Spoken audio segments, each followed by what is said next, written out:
everyone, it's Yummy. I'm back again with another video, and today I'm here to talk about the KC Cup.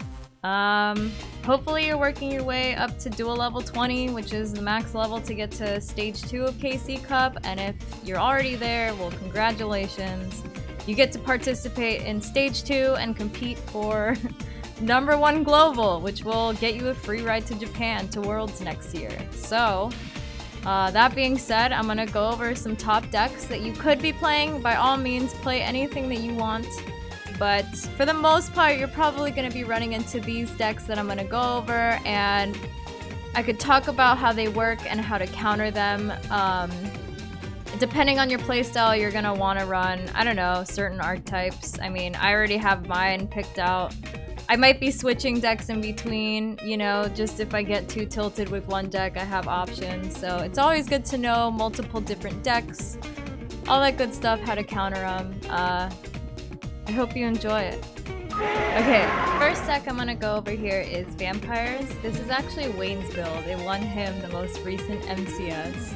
I don't really like 21 cards, but it actually works pretty well here. The main gist of this deck, not gonna go into too much detail, is that you want to mill your own cards to special summon from the grave, and when you special summon things, you can search out spells, traps, or monsters depending on what you special summon. And what you're gonna do is use the field spell in combination with Vampire Grace to destroy your opponent's cards. I really enjoy this deck because you have a lot of control over it. There are endless combos here, and once you get them rolling, I mean, they can come back pretty well. They swarm the board, you know, but that being said, swarming the board means they're susceptible to Wall of D, and that's really hard to come back from, but you can swarm your board pretty easily, and you can get pretty high attack monsters out here, especially with the field spell. It gives you a 500 attack boost during the damage step. So here I am playing against an Amazoness deck. I believe this guy's running Endless Trap Hell, as with a lot of Amazoness decks. He gets a Princess and an Onslaught. So basically, this starting hand wasn't really the best. What I would have wanted is a Samurai Skull or a Gazuki so I could actually mill a Retainer instead of having to summon it. I activated an Econ just to get it into the graveyard because having a Retainer in the graveyard is pretty important. So I activated Retainer's effect, sent another Retainer to the graveyard to activate it, and then I ended up grabbing a Vampire's Domain, which will give me a second summon here. What you can do is then summon, I tribute summon for Grace. What I forgot to do was mill one of his cards, but I think it's alright. I got to swing. And Domain also gave me a life point boost, so Domain's pretty good if you can leave it on the field. However, it's not necessary. He activates Willpower and Onslaught, gets 2 monsters back on his field, gets another Onslaught in his hand, and then I just stop attacking. He tributes for a Queen, and then Onslaught banishes both of my monsters. So this deck works really well with Cyber Style because you lose a lot of life points very quickly. To activate these effects, it costs you 500 life points per effect, and in sync with Cyber Style, that'll actually give you 2 or 3 monsters on the board pretty easily, and you can use that for a tribute summon or whatever. If you want to attack with them, by all means, go ahead. I ended up activating Retainer, sent the Domain to activate it to get another field spell, and then I got my life points down enough to where I could Cyber Style. So Cyber Style got me 2 monsters on the board for free, and with that I got to summon Vamp, which when you normal summon Vampire Vamp, you get to equip a monster who has higher attack than Vampire Vamp, and then it just adds all of that attack together. So now Vamp is at 4,400 attack. And you know, I just Econ took. I didn't think he had any monsters left in his hand, which he didn't. But that's a pretty big monster that you can get essentially for free with Cyber Style. The only thing about this deck, it's very susceptible to Wall of D, which I don't like. It's hard to come back from that. But otherwise, I think that it is easy to come back with how quickly they can swarm the field. Econ is really good in this deck because of all of the econ taking you can do with the Proto Cyber Dragons or with your Vampire Familiar, anything like that. The second deck I'm gonna go over is Amazonas with Odeon. Odeon has Endless Trap Hell, which means if you have 3 traps in your graveyard, you can activate this effect to shuffle 2 traps back into your deck and grab 1 trap back into your hand. You can only use it once per duel, but it's pretty useful, especially if you're running Treacherous Trap Hole, which will empty out your graveyard, and then you have a live Treacherous Trap Hole again. I don't really run it in this deck because I like the Floodgates and the Paleozoics, but you know, you can customize that to fit your needs. Basically what you do want is your Princess, your 2 Onslaughts, and your Queens, and Amazonas Swordswoman. The rest of it's pretty customizable. People run Tiger. It kind of works like Dinah. You can only attack this Tiger when it's on the field. Wall of D works pretty well, especially against vampires, like I said earlier. I believe Wall of D works pretty well against UAs as well, unless they have a Slugger on the field, but it's pretty good. Scout is here to help your cards not get destroyed by any effects. Here is my replay playing Amazonas. Amazonas is a pretty straightforward linear deck. What you want to do is get Princess on the field, and then you can search out your Onslaught. And then after that, it's pretty straightforward. What you do with Onslaught is you just end up banishing a bunch of monsters. You kind of want to get your Swordswoman out. It doesn't really matter when. It's just such a good card because it deals battle damage to your opponent. But anyways, so I search out an Onslaught here, and I just set all 3 of them just to hide the Onslaught, because Onslaught is very prone to getting, you know, Cosmic Cyclone pretty easily, or if they have a Trunade or something, they can really bait that out. So you want to try to hide it if you can. This guy just ends up setting. I get another Princess and another Onslaught. With Princess effect, you can send a card from your hand or your field to the graveyard to special summon something from your deck. What you usually want to special summon with this effect is the Queen, and that helps your monsters not get destroyed by battle. You can then activate Onslaught to special summon from your hand during the battle phase. This guy just ended up econ taking me anyways, but didn't really matter. I had a Princess. I ended up crashing into it because mine wasn't gonna get destroyed. And then I managed to special summon a Swordswoman with the Onslaught effect.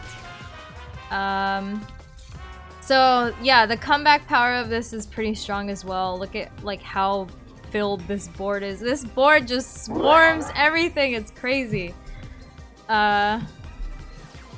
This guy's playing UAs, so he gets his, you know, tribute summon in and he grabs a Rebounder. Rebounder is pretty good. You can get a midfielder on the field if you have a Rebounder. Midfielder lets you switch out monsters in between. You can also switch out monsters on your opponent's turn if you have a midfielder. That being said, you can dodge like a Treacherous because of midfielder's effect. But anyways, UA Stadium gives this guy an attack boost. I Paleozoic his Slugger because Slugger doesn't let you activate anything during the battle phase until after the damage step. So I set the second Onslaught, top of Swordswoman, banish his monsters here, and he has no comeback from it, so there you go. Amazons. Pretty straightforward, very powerful deck, very hard to play around unless you have like a Cosmic Cyclone or something. Cosmic Cyclone is a very good counter for Onslaught. Just, you want to banish their Onslaught before they banish all of your monsters. But I think that this is probably one of the strongest decks out there, and you might see them a lot during the KC Cup. People might be hard countering Amazonas with Jinzo. Jinzo negates all traps on the field. You can't activate any traps when Jinzo's on the field, so you might want to be careful with that. Try to get rid of the Jinzo somehow. You can't use a Treacherous against it, so just gotta figure that one out. You know, people are just gonna be running anti-trap, so that's kind of what this deck is vulnerable to, is just a hard counter to traps, because that's all Odeon wants to run. He loves traps. Yeah. Yeah. The third deck here is Cyber Style UA Ultra Athletes. Very great deck to have, very fun to play. I think they're very powerful. UA box is pretty much a counter to Amazoness Onslaught because it resolves before Onslaught. You can banish your opponent's monster for 2 turns with UA penalty box. You have a midfielder and another UA on the field. You can activate midfielder's effect to kind of tag team out your monsters. What you want with this deck though is a lot of protection, which is why there's Sphere Karibos in here. This deck is very susceptible to bricking. That is probably the biggest weakness with UAs. Otherwise, if you get them on the board, there are huge monsters in here. They're all 2000 plus attack, and you get a field spell boost, so that's another 500, and they get a permanent boost. So your Dunker could end up being 4000 attack if you can special summon that many times during one duel.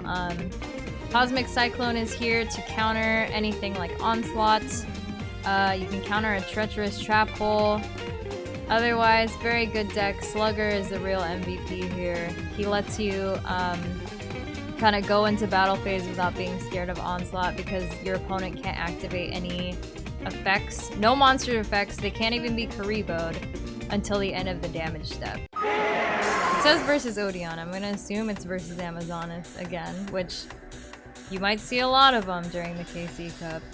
Probably like 70% of decks being run right now are Amazoness. It's probably not Amazoness. I'm just kidding. I don't know.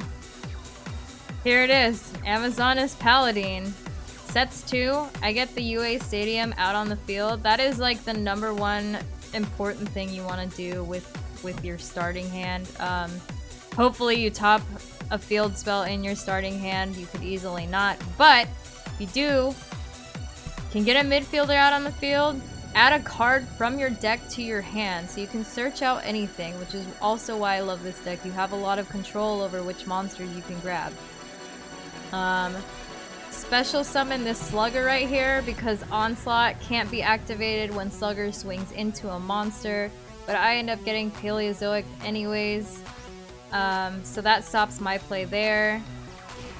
He ends up swinging into my Slugger, destroys it. Cosmic Cyclone. Cosmic Cyclone is really good in this deck because of Cyber Style.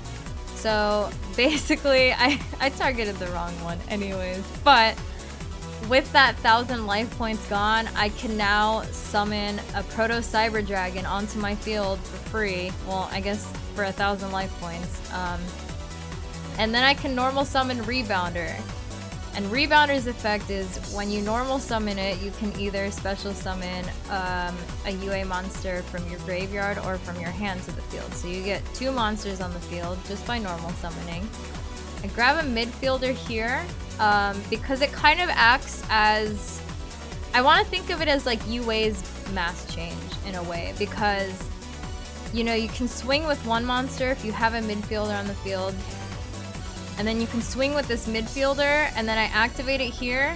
You can switch out that Slugger with the Rebounder, and then you can go in for another attack. I end up getting Wall of Deed. Not a big deal. I mean, it kind of sucks because midfielder's effect is only once per turn, so here I can't really switch out my Rebounder for the Slugger again. But you know, he gets his Paleozoic on the field.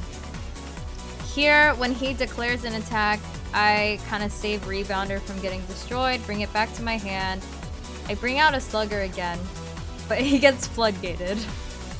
And then I have a Sphere Karibo to kind of save me from that destruction. Midfielder is one card that you always want to keep in your hand or on the field, no matter what. Protect her, or him, I don't know, he has long hair, at all costs. So I end up tribute summoning for the Rebounder, and that lets me special summon it again. So I grab that Slugger, and you know, I have two 20 2,000 attack monsters on the field. And he kind of can't really come back from it unless he has a swordswoman, so he just ends up attacking into me with a tiger, just scoops it up there. Very fun deck to play. A lot of just powerful monsters. I don't know, it's really fun. Alright, my favorite deck ever. Masked Heroes. I think they are a very good contender for the KC Cup. They are a very quick deck, and they are... I don't know, you can OTK your opponent on turn 2 if you have the right hand. I pretty much run this. This is like the main deck that I like to use. I like to use D-Draw because I can get rid of Malicious. Other people opt for a Dreamer to kind of save their monsters from getting destroyed. I really like Dangerous. Dangerous has an effect where you can discard one card and then mill a Destiny hero from your deck to the graveyard. Normally you want to send Celestial to set up for that 2-draw. But yeah, pretty straightforward. 3 Ankies here, 3 mass changes, and you have a Chalice for that 3200 attack during the damage step. 1 Treacherous Trap Hole, that's all you really need. Otherwise, very solid deck. Big D heroes, I love them. Very special place in my heart. I use the Tie That Binds, just because Beatdown got nerfed. It helps me swing over monsters, even if it's just by 100 attack points, it still helps. Okay, here is the hero replay. Going second. I love going second with heroes. It gives you a lot more freedom to kind of choose what you want to do.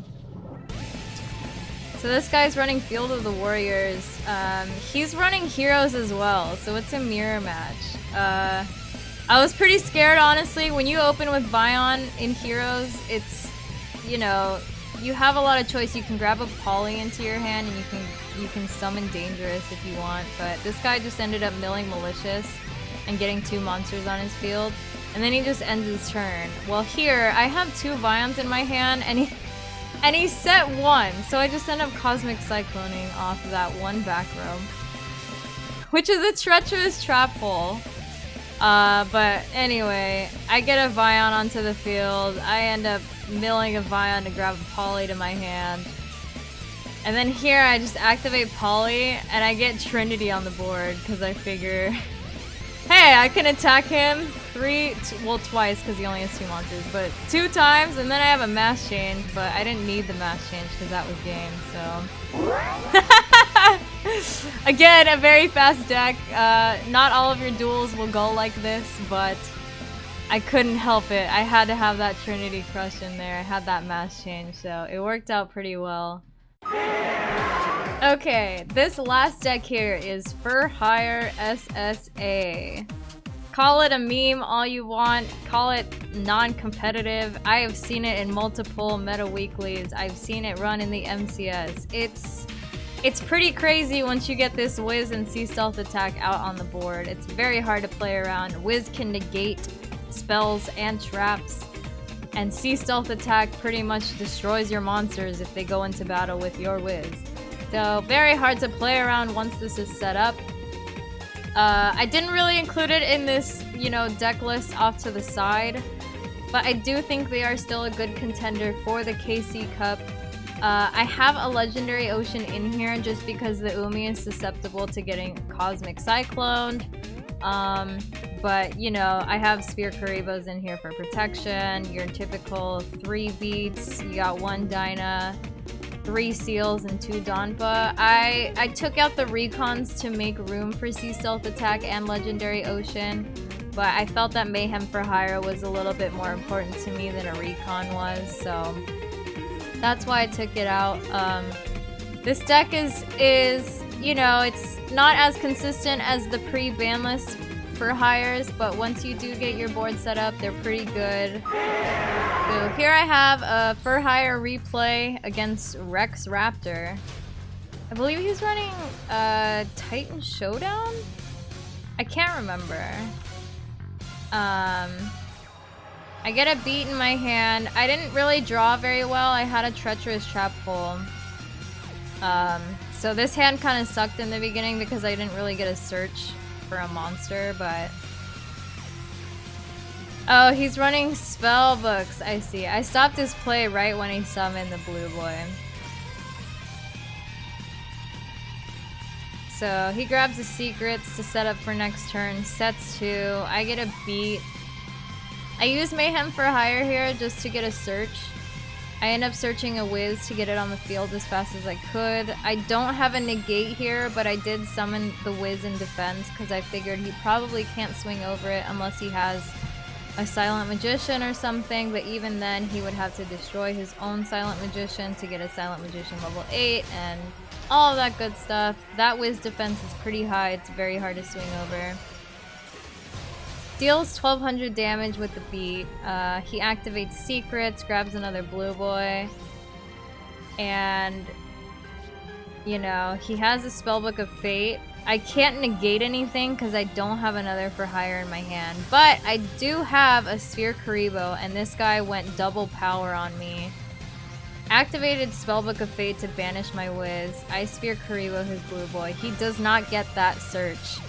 Power and Master lets you search out a card. Crazy, you get to search it twice. I get another Wiz onto the field. 3 monsters at this point. I believe this guy might have a Dead Fate set. Or it's not dead, but he only has 2 spellbooks in the graveyard, so I'm not like too worried about it. And at that point, I just search out a Dyna because he already activated whatever he needed. And that was game. I did not get the SSA out, and that's what I mean by this deck isn't really as consistent as I would like it to be. You can't search out you can't search out your SSA or anything like that, but you can still run it as a normal for hire deck even without SSA, and I think that, you know, being able to swarm your board by special summoning is a pretty good deal to me. Definitely not as good as the original for hires, but I am kind of glad they got they got their wings a little clipped, you know. Still viable deck, still good to make, especially if you're a new player. So those were the 5 top contenders for the KC Cup. I hope you enjoyed them. I hope this was clear enough for you. I hope that by me sharing what, you know, like the most common decks are, maybe you have a hard counter to all of these. If you do have a hard counter, just know that you're a douchebag. I'm just kidding. But yeah, I think we can expect to see these 5 archetypes ran throughout the KC Cup. So yeah, I hope everyone enjoys their KC Cup. I will see you all on Friday's stream. Have a good night.